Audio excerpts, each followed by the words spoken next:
et bienvenue sur ma chaîne pour une nouvelle vidéo. Aujourd'hui on va se retrouver pour un nouveau review spécial WrestleMania en attendant celui de cette année. Aujourd'hui je vais faire le WrestleMania 18 donc qui se tenait le 17 mars 2002 au Skydome de Toronto au Canada devant 68 237 spectateurs, ce qui en fait une très bonne affluence. Les thèmes de ce pay-per-view, donc il y avait Tear Away de Drowning Pool et Superstar de Saliva. Drowning Pool qui ont composé quelques thèmes musicaux pour la WWE et Saliva qui est le groupe qui a composé la musique de Batista. Deux groupes que j'aime beaucoup, deux musiques que j'aime beaucoup, donc deux thèmes que j'ai adorés. Et justement, on commence ce WrestleMania non pas par l'hymne américain, mais par Saliva qui chante Superstar en live pour commencer le show. Donc début de WrestleMania bien badass. Groupe que j'aime beaucoup, Saliva, qui ont fait vraiment des bonnes musiques. Ils ont également composé le thème musical pour WrestleMania 23, si je me trompe pas. Et c'est un groupe que j'aime beaucoup. Donc live parfait pour commencer ce show. Et on commence ce WrestleMania 18 pour un match de championnat pour le titre intercontinental qui voyait le champion William Regal affronter Rob Van Dam de All Fucking Show. Attendez, voilà, hop. Donc, j'ai noté que c'était donc alors le match a duré 6 minutes et 19 secondes, ce qui en fait alors c'est pas un match très long, mais comme vous le savez, pour moi les openers ça n'a pas besoin d'être très très long pour être voilà. Pour moi c'est une bonne durée pour un opener, parce que faut considérer que normalement les openers c'est pas les matchs qu'on attend le plus. Là c'était un match banal, le match c'est pas très long, voilà. Au niveau de la qualité du match, alors déjà j'ai noté que William Regal le début du match pardon avait voulu screw RVD. Il avait caché un point américain dans son slip. Finalement, RVD l'empêche de l'utiliser. J'ai noté qu'il y avait un 5-star frog splash de Rob Van Dam qui avait été esquivé par Regal. J'ai noté également qu'il y avait eu beaucoup de tentatives de tomber. C'est vrai que spécialement Regal a tenté pas mal de fois de tomber.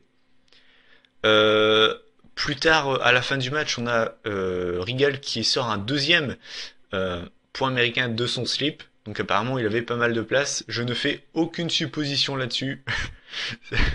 Voilà. Euh, et donc encore une fois il ne peut pas l'utiliser. Et finalement j'ai noté que le match se finissait sur un 5-star frog splash de Rob Van Dam. Et que le match donc se finit. Donc nouveau champion intercontinental. Personnellement j'ai bien aimé le match. C'était pas un match très long. Un match qui a duré 6 minutes. Mais c'est un bon match avec pas mal de prises. La technique de Regal et on va dire l'agilité de Rob Van Dam, ça en donne un bon match. J'ai bien aimé le mélange de style des deux catcheurs. Et comme vous le savez, pour moi, les openers, ça n'a pas besoin d'être très long. Donc pour moi, on commence parfaitement la soirée. Donc victoire de RVD, nouveau champion intercontinental. Et là, on continue pardon, la soirée avec un deuxième match qui voyait le titre européen remis en jeu. Puisque le champion Diamond Dallas Page affrontait Christian, match qui a duré environ le même temps que le précédent, il a duré 8 secondes de moins, donc encore une fois un petit peu plus de 6 minutes. Qu'est-ce que j'ai noté? J'ai rien noté de spécial sur ce match, j'ai noté que c'était un match avec des bonnes prises, c'est vrai qu'il y a eu encore une fois pas mal de bonnes prises, de toute façon, je veux dire Christian et DDP c'est deux très bons catcheurs, donc encore une fois, niveau technique on est là. J'ai noté que c'était une victoire de DDP avec son Diamond Cutter. C'était un très bon match, sincèrement. Pareil, encore une fois, le match est pas long, mais encore une fois, c'est pas le genre de match qu'on attend particulièrement dans la soirée. Voilà, c'est un match de mid-card, donc clairement, encore une fois, j'ai pas été déçu. Voilà, c'est pas un match long, mais c'est un bon petit match pour continuer à nous mettre en appétit. On continue avec un troisième match et encore une fois pour un titre. Ce coup-ci c'était le titre hardcore qui voyait le champion Maven. Alors Maven, si je me trompe pas, c'est lui qui avait gagné la première saison de Tough Enough. Alors vraiment je suis pas sûr mais je crois que c'est lui qui affrontait Goldust. Goldust qui va certainement participer à son dernier WrestleMania cette année. Euh, finalement, en fait, donc déjà, la page Wikipédia dit n'importe quoi, ça dit que ça finit sur un no contest. Ce n'est absolument pas vrai, puisque, en fait, je vais vous expliquer, en gros, c'était un hardcore match, hein. Il n'y avait pas de... Voilà. Donc ils ont utilisé des poubelles, tout ça. Et à un moment, Maven et Goldust se sont auto frappés en même temps, en fait, avec le haut de la poubelle. Donc il y avait, comment dire, il y avait Maven hors du ring et Goldust dans le ring. Enfin bref, si c'est inversé, c'est pas grave. Bref, il y en a un qui était hors du ring et l'autre qui était sonné dans le ring. Et là, on voit Spike Dudley qui débarque de nulle part, mais vraiment de nulle part, avec un arbitre qui fait le tomber et qui devient qui devient champion hardcore et qui se barre en courant dans le public, poursuivi par un autre catcheur. Je ne sais plus c'est qui d'ailleurs. Euh, donc c'est assez what the fuck. Le match a duré 3 minutes 15. Là par contre, c'est une... Ouais, c'est un mauvais match. On peut pas sincèrement pas dire que c'est un bon match. Le match a duré 3 minutes. Voilà.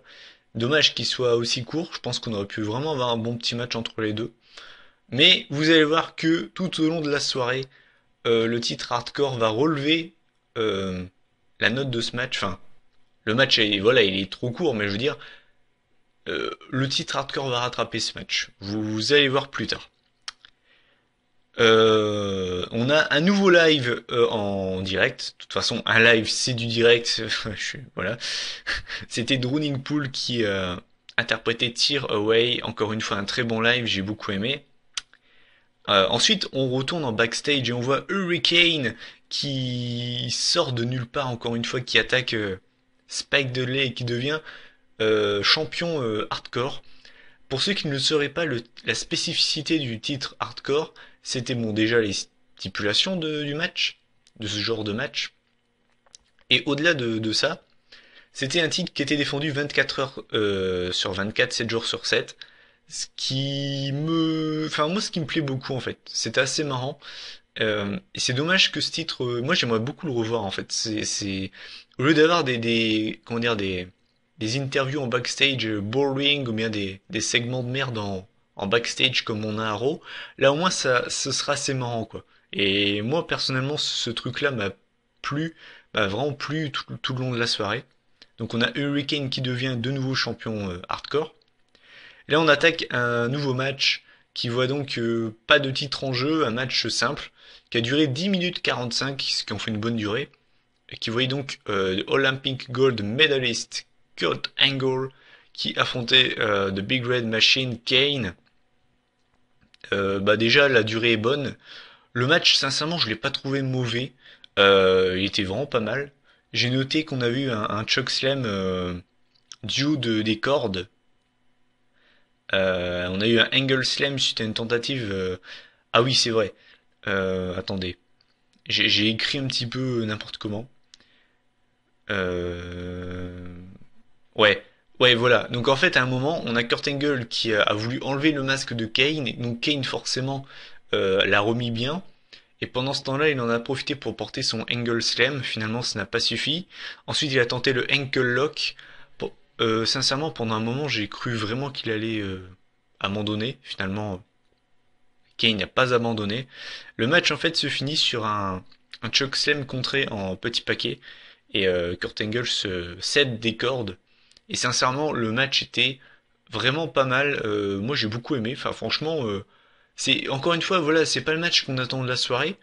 Mais voilà, franchement, un petit match de 11 minutes qui passe crème. Moi, franchement, j'ai bien aimé. Et pour l'instant, à part le Maven Goldust, j'ai pas été déçu. Donc, pour l'instant, encore une fois, un bon match. Là, on arrive à l'un des gros matchs de la soirée. En cas de victoire, l'Undertaker passait à 10 victoires à 0 à WrestleMania, puisque le Deadman affrontait The Nature Boy Ric Flair dans un no disqualification match. Déjà, le match a duré très longtemps, il a duré 19 minutes, ce qui en fait une excellente durée. C'est d'ailleurs le match le plus long de la soirée, pour vous dire.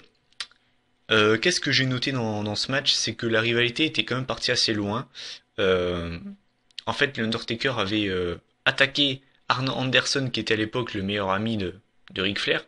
Il avait carrément défoncé le fils de Ric Flair dans les vestiaires pour que le Nature Boy affronte l'Undertaker. Finalement, Ric Flair avait accepté Je trouve que la FUD a été très très bien construite. Finalement, j'ai noté que c'était pas, voilà, si vous voulez voir de la technique, allez pas voir ce match. C'est pas du tout un match technique, c'est vraiment de la brawl, c'est vraiment de la fight. Il y a aucune technique.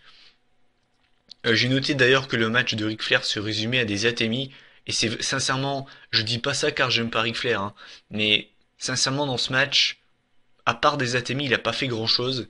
D'ailleurs pour moi, bon après ça c'est une question personnelle, pour moi Ric Flair est l'un des catcheurs les plus overrated de l'histoire, un peu comme Hulk Hogan, hein, mais bon après ça c'est une question de point de vue. Euh, Qu'est-ce que j'ai noté dans ce match? J'ai noté que les deux étaient en sang, ont fini en sang. D'ailleurs, Ric Flair a pris extrêmement cher dans le match. J'ai noté que le Undertaker avait porté son... pardon. Ric Flair avait porté son Figure 4 Leg Lock. Il n'a pas fait abandonner le Undertaker. On a eu un chokeslam du Deadman qui n'a pas suffi à vaincre le Nature Boy. À un moment, on a Arn Anderson qui est sorti de nulle part également, qui a porté un Spinebuster sur le Undertaker. Finalement, ça n'a pas suffi non plus. Et j'ai noté que l'Undertaker en avait profité pour porter son Tombstone Piledriver pour gagner ce match. À noter quand même à la fin, je pense qu'il y a eu un énorme botch, puisque à la base on devait avoir un last. En fait, il a mis comment dire, l'Undertaker a pris Ric Flair en position pour porter le last ride, et en fait ils se sont fail en faisant la prise. Du coup en fait il l'a remis sur le ring, et finalement il a changé de prise, il a porté le Tombstone. Sincèrement, moi je pense que c'était un gros fail en fait, et que du coup ils ont dit bon bah écoute, on va improviser, on va faire un Tombstone, mais voilà. Donc au final c'est un bon match, sincèrement, il a duré une petite vingtaine de minutes. Euh, un petit peu, voilà, il manquait de technique quand même. Après moi je suis pas du tout fan de Ric Flair, hein. Ça après c'est personnel. Après voilà, c'est quand même un bon match, c'est une bonne fight, voilà, ça s'arrête là, voilà. Là, on arrive au sixième match de la soirée. Match qui m'a un petit peu déçu par la durée. Le match a duré exactement 6 minutes 32, ce qui est loin d'être long, puisque Edge dans sa ville, enfin dans son pays, affrontait Booker T, le five-time WCW champion. J'ai noté comme grosse prise, on a eu le scissor kick de Booker T, ça n'a pas suffi. On a eu le spear de Edge qui n'a pas suffi non plus. Et finalement, le match s'est fini sur un execution. C'est un bon match, mais pour moi, le match aurait dû être plus long. Après, ça c'est une question personnelle, mais je trouve que le match a été quand même assez court. Je veux dire, voilà quoi. Donc ça en reste quand même un bon match. Encore une fois, voilà, c'est pas le match de la soirée concrètement, mais je veux dire, ça va quoi. Et là, on arrive en backstage et le titre hardcore change encore une fois de vainqueur, de champion, puisque Molly Holly euh, bat Hurricane. C'est assez marrant. Elle lui a mis un coup de guitare, si je me trompe pas, dans son dos. Donc championne, une femme devient championne hardcore, c'est assez marrant. J'ai bien aimé encore une fois. Et là on arrive à un nouveau match, ce coup-ci encore une fois, pas de titre en jeu, puisque Stone Cold Steve Austin affrontait Scott Hall, accompagné de Kevin Nash, pour représenter la NWO. Euh, j'ai noté que Kevin Nash avait énormément intervenu dans ce match. On a eu, euh, comment dire, qu'est-ce que j'ai noté sur ce match? Ouais, à chaque fois, en fait, Stone Cold Steve Austin a porté deux fois le stunner. Et à chaque fois que, donc normalement le match devait être fini, à chaque fois Kevin Nash a tiré l'arbitre du ring pour le défoncer. Euh, Après j'ai noté que on a Scott Hall qui a porté un Stone Cold Stunner sur Stone Cold. Ça n'a pas suffi non plus. Et finalement Stone Cold Steve Austin bat Scott Hall avec deux stunners d'affilée. Donc j'ai noté que c'était un bon petit match, voilà. Encore une fois, c'est pas le match de la soirée, mais je veux dire, voilà, franchement, ça va, on va pas, voilà. C'était un bon match, ça s'arrête là. Le match a duré un petit peu moins de 10 minutes, ce qui en fait une bonne durée. En fait, dans ce WrestleMania, je trouve qu'on a eu beaucoup de petits matchs de 6 à 10 minutes. Voilà. Et c'est vrai que sincèrement, on en a eu pas mal. Là, on arrive au neuvième match, enfin, pardon, huitième match de la soirée. Ça, c'était un match que j'ai beaucoup aimé. C'était en fait, il y avait quatre équipes pour les, ils ont appelé ça un Four Corner Elimination Match. C'était un match à élimination en fait pour les titres de champion par équipe. Le match a duré un peu moins de 14 minutes. Donc on avait les champions, Billy and Chuck, qui affrontaient des APA composés de Farouk et Bradshaw. Ron Simmons et JBL pour ceux qui ne connaîtraient pas. Les Dudley Boys, accompagnés par Stacy Keibler. Et les Hardy Boys, donc composés de Matt et Jeff Hardy. C'est pour moi l'un des meilleurs matchs de la soirée, avec un très bon rythme. Encore une fois, il y a eu franchement aucune coupure dans ce match. De toute façon, vous savez, moi j'aime beaucoup les matchs par équipe, et en plus de ça, là, on avait quatre équipes. Un match à élimination, c'était parfait. Donc, dans l'ordre, qu'est-ce qui s'est passé dans ce match? J'ai noté que... Ah oui, d'ailleurs, pendant l'entrée des Dudley Boys, on a Saliva qui a interprété leur thème Get the Tables. D'ailleurs, c'était assez énorme puisque il s'est fait d'ailleurs bien plaisir avec Stacy Keibler. C'était assez marrant cette entrée. J'ai noté que on a vu un 3D de la des Dudley Boys pardon sur Bradshaw, ce qui a donc éliminé la APA. On a eu un Twist of Fate plus un Swanton Bomb sur Booba Ray Dudley, donc les Dudley éliminés. Au passage, on a Chuck, je crois, non, Billy, qui a balancé Devon à travers une table. C'était assez impressionnant. On l'a pas vu venir. Après, qu'est-ce que j'ai mis? J'ai mis un coup de ceinture pour la fin. En fait, on a eu un coup de ceinture de Billy sur Matt Hardy. L'arbitre ne l'a pas vu et le match se finit comme ça.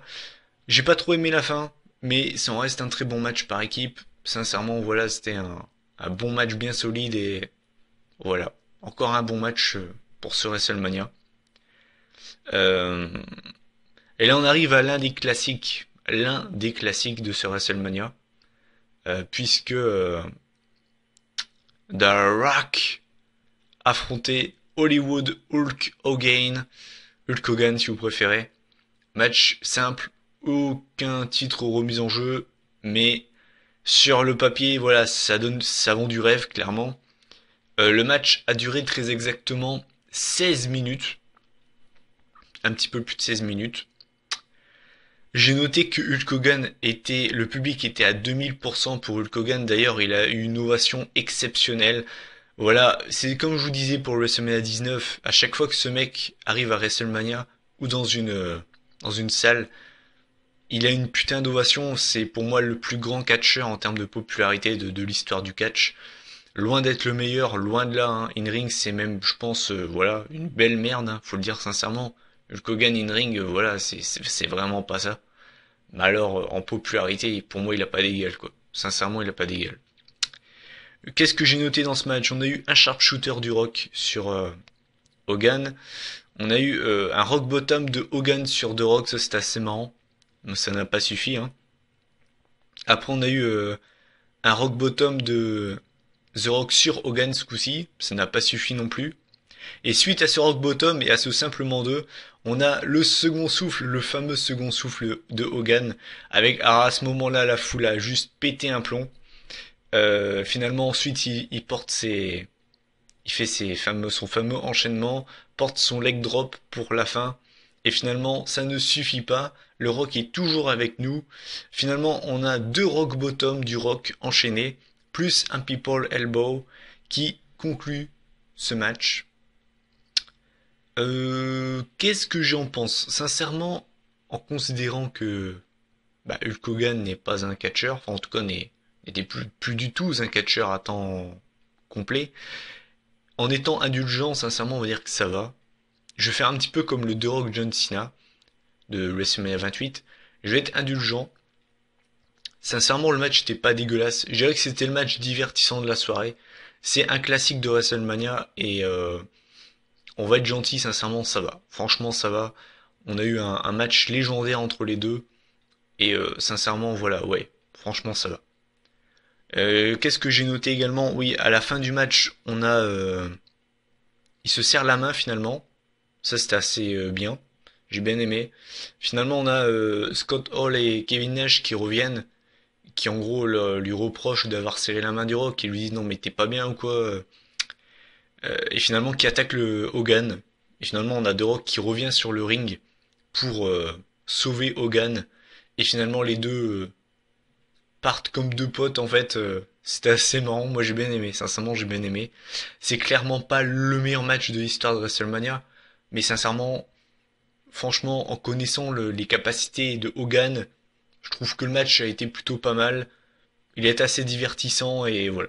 Encore une fois, c'est pas là. Si vous voulez de la technique, il faut pas voir ce match, hein, clairement. Mais je veux dire sincèrement, pour moi c'est le match divertissant de la soirée. Concrètement, voilà. J'avais oublié d'ailleurs, avant ce match, on a eu Molly Holly qui s'est pris un coup de porte. Et finalement, c'est Christian qui a récupéré encore une fois le titre hardcore. Donc ça a été vraiment le fil rouge de la soirée, hein, vraiment. Je crois que ça s'appelle comme ça, hein, le fil rouge, hein. Enfin bref, ça nous a vraiment tenu en haleine toute la soirée, j'ai beaucoup aimé. Après, on a eu l'avant-dernier match de la soirée, c'était le match pour le titre féminin. Alors ça, par contre, j'ai beaucoup aimé de mettre le match féminin aussi tard. J'ai vraiment bien aimé, j'ai trouvé ça cool. Par exemple, sincèrement, actuellement, je pense que ce serait impossible, mais j'ai beaucoup aimé le fait de mettre ce match maintenant. C'était un triple threat match qui voyait la championne Jazz affronter Trish Stratus et Lita, donc pour le Women's Championships. Match qui a duré un petit peu plus de 6 minutes, ce qui est une bonne durée pour un match féminin, on va dire franchement ça va. Euh, j'ai noté qu'on avait eu à la fin, je vais pas vous dire toutes les prises qu'il y a eu. En fait, on a eu une Fisherman suplex de Jazz du haut de la troisième corde euh, sur Lita et finalement ça a suffi. Donc Jazz conserve son titre. J'ai noté que c'était un bon match, hein, sincèrement. Voilà, moi j'adore les triple threat match. Encore une fois, on n'a pas eu de coupure entre guillemets. Il y a eu des bonnes prises pour un match féminin, on a eu des très bonnes prises.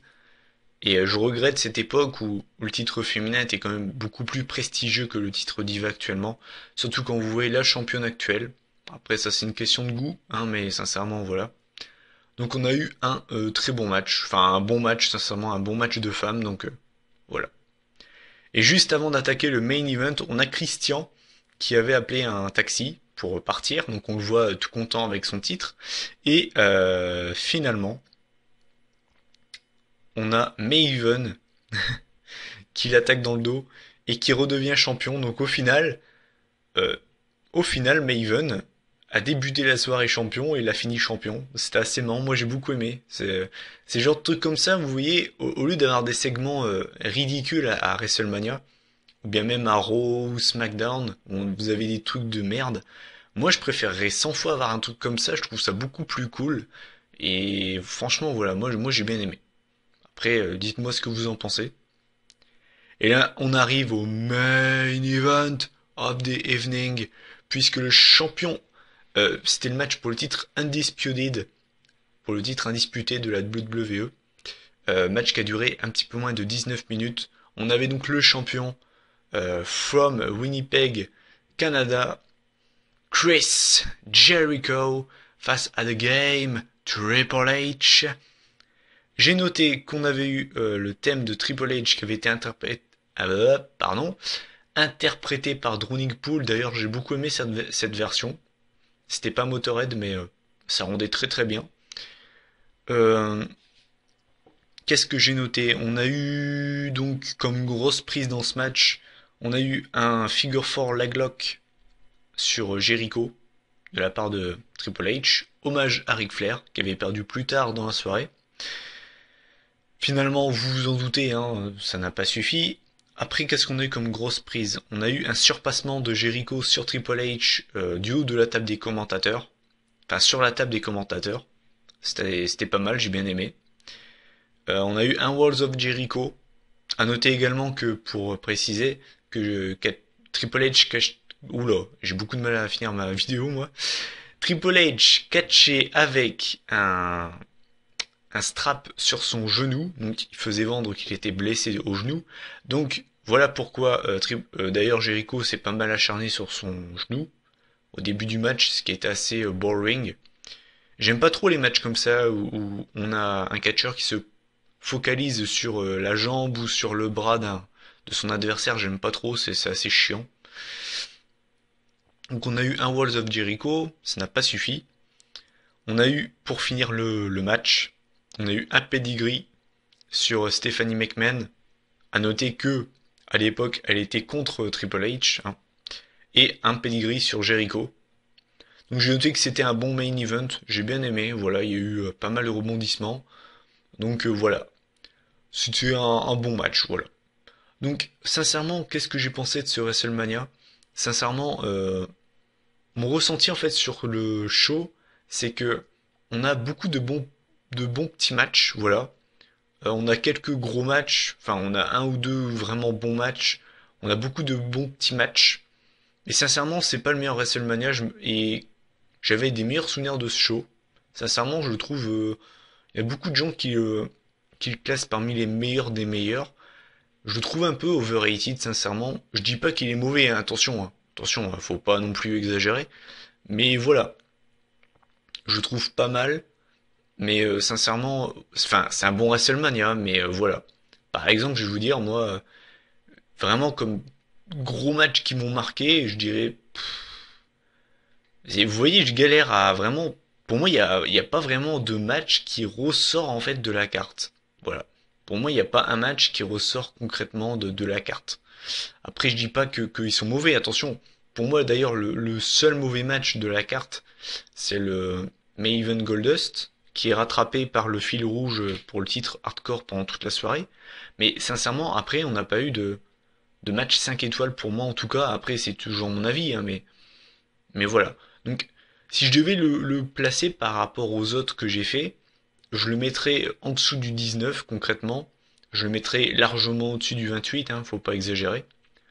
Et par rapport au 26, je dirais que c'est assez kiff-kiff. Sincèrement, pour moi, le 26 n'a pas vraiment à envier au 18. Voilà. Après, ça, c'est mon point de vue. Donc, bah, écoutez, n'hésitez pas à donner votre avis sur ce WrestleMania si vous l'avez déjà vu. Si vous l'avez jamais vu, bon, je vous le conseille quand même, hein. Je veux dire, je vous dis, il y a pas mal de bons petits matchs. Après, pour moi, il n'y a pas le match, où il n'y a pas deux matchs qui, pour moi, comment dire, qui sortent de la carte. Voilà, comme beaucoup de pay-per-view, il y a souvent un ou deux matchs qui ressortent un peu. Pour moi, là, il y en a pas. Après, ça, c'est mon point de vue, hein, mais voilà. Donc, c'était mon ressenti sur le WrestleMania 18. Si vous voulez un autre review sur un autre WrestleMania, n'hésitez pas.